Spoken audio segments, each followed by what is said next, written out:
上周、下周, entraînez-vous et à bientôt. Vanessa, ça vient.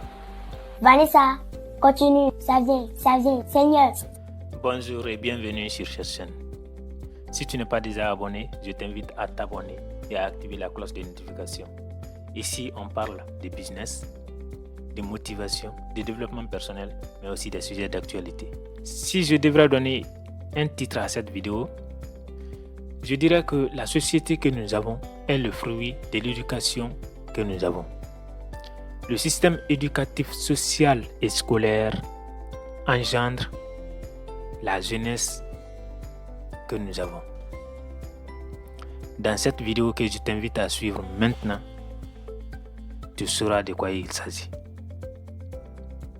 Bonjour, aujourd'hui je vais vous apprendre les jours de la semaine en chinois.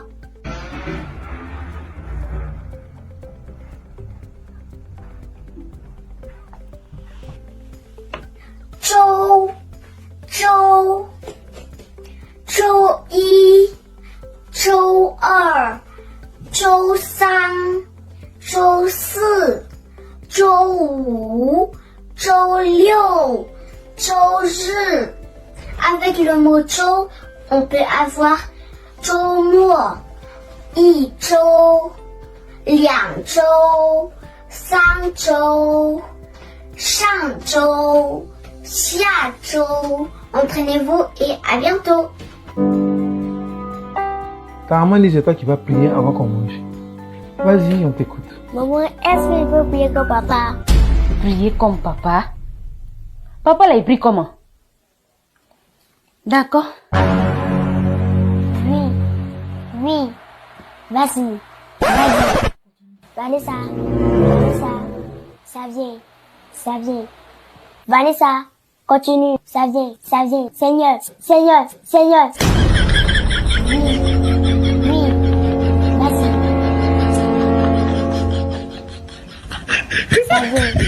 Ça vient.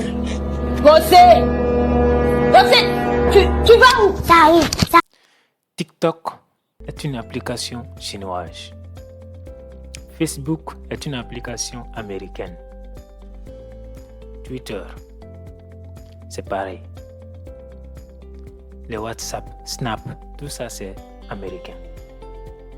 Il n'y a pas de réseaux sociaux africains célèbres. Donc, les Africains sont des consommateurs.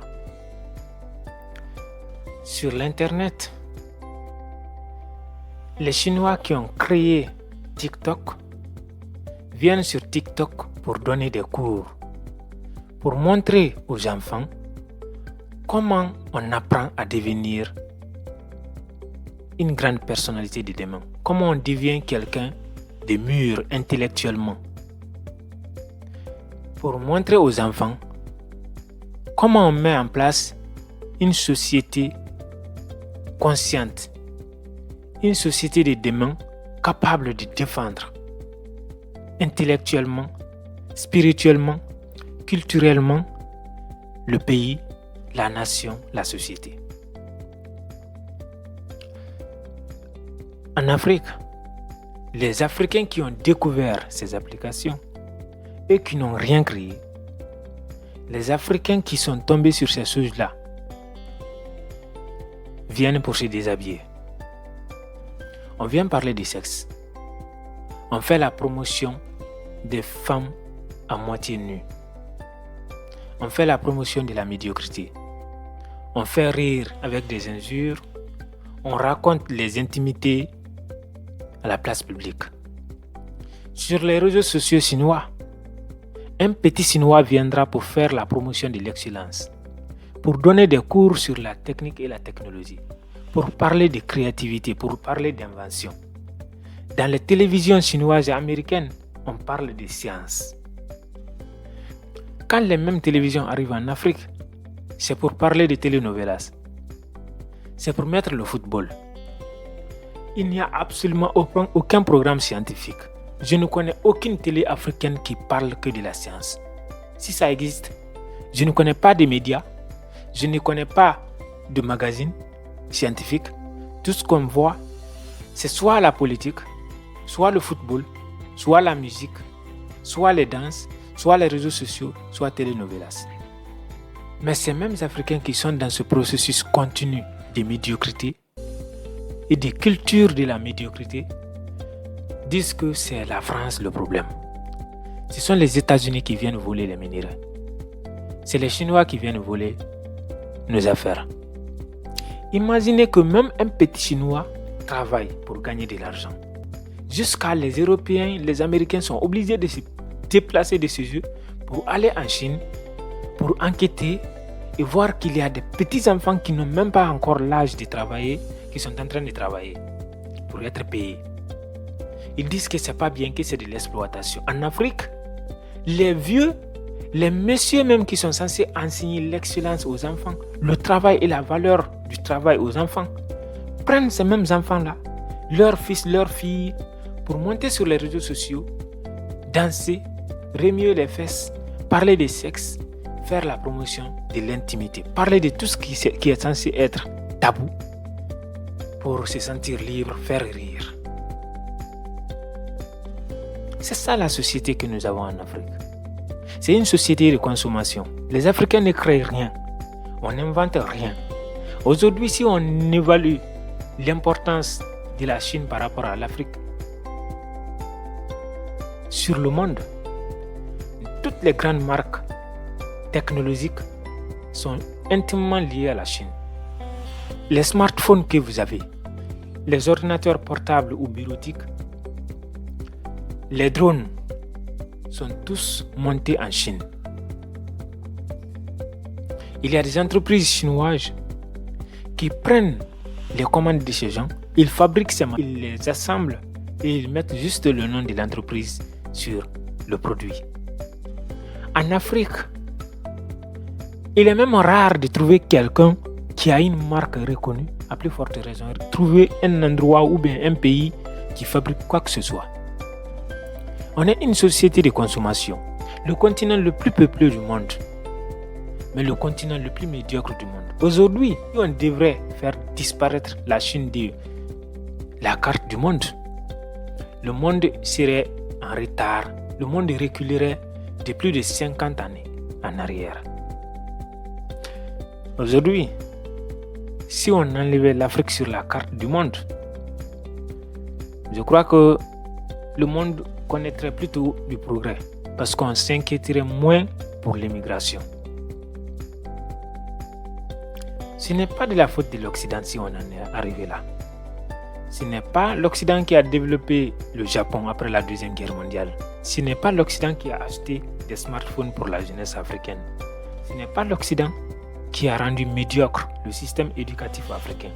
Ce n'est pas l'Occident qui est venu imposer aux Africains d'abandonner le respect de leurs valeurs, de leur culture, de leurs coutumes pour venir s'exposer sur l'Internet. Ce n'est pas l'Occident qui appelle les parents africains à mettre leurs enfants sur les réseaux sociaux mineurs pour venir parler de sexe, pour venir détourner leur cerveau.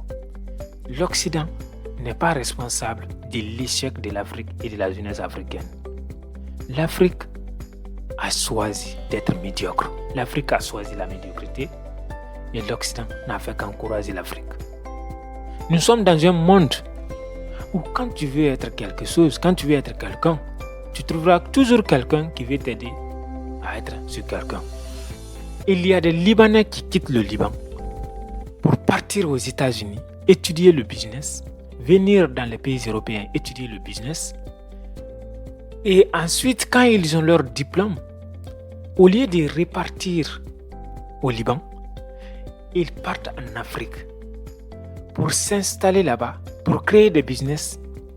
Ils vont importer des produits des Occidentaux, des Chinois, des Japonais, des Américains pour venir surfacturer ça aux Africains. Et si un Africain s'oppose ou se plaint, il bastonne cet Africain dans son pays, sur son territoire. Et quand l'Africain là va porter plainte à la justice, ils partent là-bas, ils payent de l'argent à la justice du pays de l'Africain. Et la justice de ce pays prend l'Africain, il met l'Africain en prison et le Libanais retourne dans sa boutique. C'est ça l'Afrique. Ça, ce n'est pas l'Occident qui a amené les Libanais en Afrique. Ce n'est pas l'Occident qui a implanté les Libanais en Afrique. Ce n'est pas l'Occident qui a interdit aux Africains de mettre en place leurs boutiques. L'Occident n'a jamais dit aux Africains de ne pas se mettre ensemble, sinon ils allaient venir massacrer des gens. L'ethnocentrisme en Afrique, le tribalisme, l'incivisme, la haine pour l'autre, les sorcelleries, la méchanceté. L'Occident a fait tout ça en Afrique. Il n'y a pas que l'Afrique qui a été colonisée. Les Japonais ont eu plus de problèmes que les Africains au cours de la Seconde Guerre mondiale, que le continent africain. Mais aujourd'hui, ils sont au sommet du monde. Pourquoi c'est toujours l'Afrique qui est maudite? Il faut peut-être se poser de bonnes questions. Trouver des excuses, chercher des excuses, alors qu'on voit. Il n'y a que sur les réseaux sociaux africains que les seules personnes célèbres sont les personnes médiocres. Si tu veux faire rire, il faut être médiocre. Tu veux être célèbre, parle de sexe, chante ou bien danse. Sinon, tu parles de science, tu parles de développement personnel, tu abordes les sujets de moralisation. Tu ramènes la jeunesse à réfléchir. On va dire que tu es ennuyeux. C'est le seul continent qui fait cela. Dans les autres pays, il y a ce qu'on appelle des best-sellers. Et la plupart des best-sellers sont des livres de développement personnel. C'est-à-dire que les livres qui ont été vendus, la même catégorie qu'on appelle par exemple dans la musique, disque d'or, disque de diamant. Il y a ça en termes de livres. C'est-à-dire qu'une œuvre littéraire a été tellement achetée que finalement on place ça comme étant l'un des livres les plus vendus du monde. Il y a ça en Amérique, il y a ça en Europe. Quel est le livre que vous connaissez qui a été le plus vendu en Afrique? Il n'y a pas de livre, on ne vend même pas les livres en Afrique. Si tu veux écrire, tu écris pour le plaisir, pour ta propre passion. Tu n'écris pas pour vendre, parce que personne ne va acheter.